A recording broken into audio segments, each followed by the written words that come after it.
एक के बाद एक इस तरह के आरोप प्रधानमंत्री ने वहां पर लगाए और इस तरह की बातें कही। राष्ट्रपति की जो भाषण था उसके धन्यवाद के लिए प्रधानमंत्री बोल रहे थे और कांग्रेस पर आरोप लगाते हुए उन्होंने कहा कि कांग्रेस ने लगभग ये तैयारी कर ली है कि 100 साल तक वो सत्ता में वापस नहीं आई।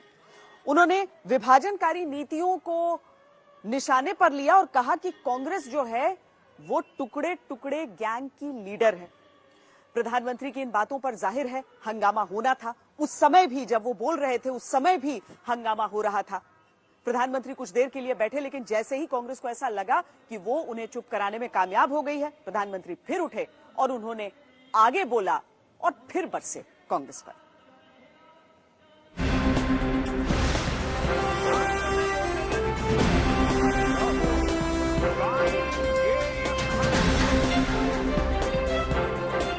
कभी कभी कोरिया में लड़ाई भी हमें प्रभावित करती है। इसके चलते वस्तुओं की कीमतें बढ़ जाती है। इति नेहरू जी, भारत के पहले प्रधानमंत्री।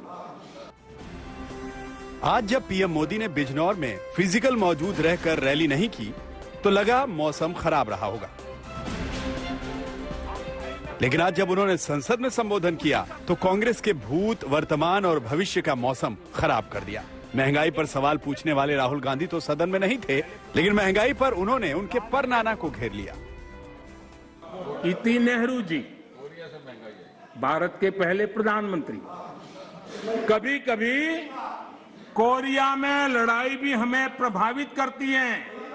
इसके चलते वस्तुओं की कीमतें बढ़ जाती हैं और यह हमारे नियंत्रण से भी बाहर हो जाती है।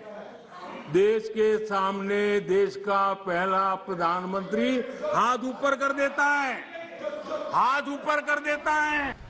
पंडित नेहरू के जिस भाषण का जिक्र प्रधानमंत्री मोदी कर रहे हैं, हम आपको उसका एक हिस्सा सुनवाते हैं। दाम बढ़ते जाते हैं, खाने का सवाल, खाने की कमी, राशनिंग और क्या क्या बातें आई और आप परेशान हुए और आप लोगों ने या मुल्क ने अक्सर शिकायत की और शिकायत की क्योंकि परेशानी की शिकायत करनी है, लेकिन एक ऐसे जकड़ गए हम उसमें कुछ तो और दुनिया के वाकयात। अगर वहाँ कोरिया में लड़ाई हो तो उसका असर यहाँ पड़ जाता है चीजों के भाव पर, हमारे काबू के बाहर बात।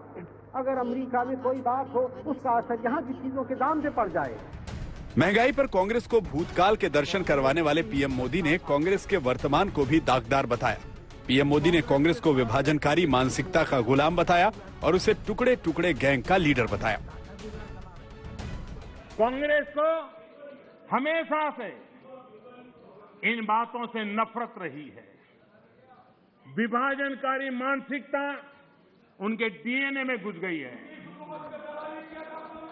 अंग्रेज चले गए, लेकिन बांटो और राज करो ये नीति कांग्रेस ने अपना चरित्र बना लिया है और इसलिए ही आज कांग्रेस टुकड़े टुकड़े गैंग की लीडर बन गई है। राहुल गांधी ने सदन में दिए अपने पिछले संबोधन में क्षेत्रीय संस्कृति की बात भी उठाई थी, जिस पर पीएम मोदी ने उसे देश को तोड़ने वाला बताया।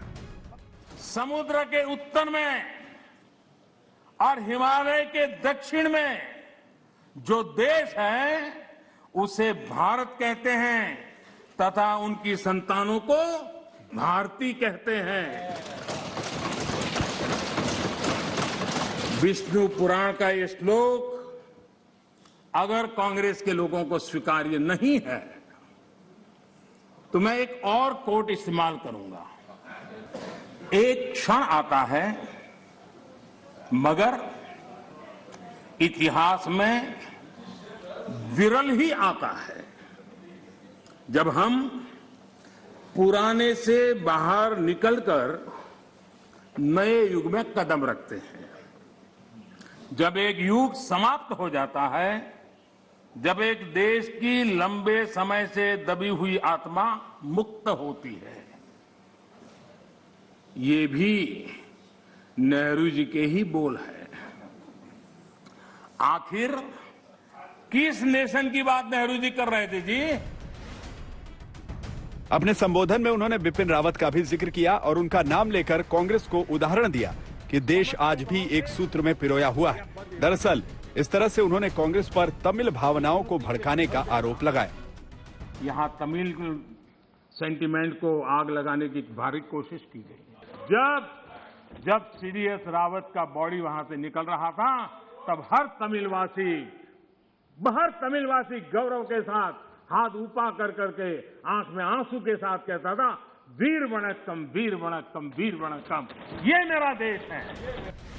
पीएम मोदी ने कांग्रेस को एक तरह से उनके इतिहास का आईना दिखाया। उन्होंने कांग्रेस के ही उठाए गए मुद्दों पर उन्हें उनके कामों का ब्यौरा दिया और इसे ही हथियार बनाकर कांग्रेस को घेर लिया। 10% से ज्यादा थी। आज तक ब्यूरो। राष्ट्रपति के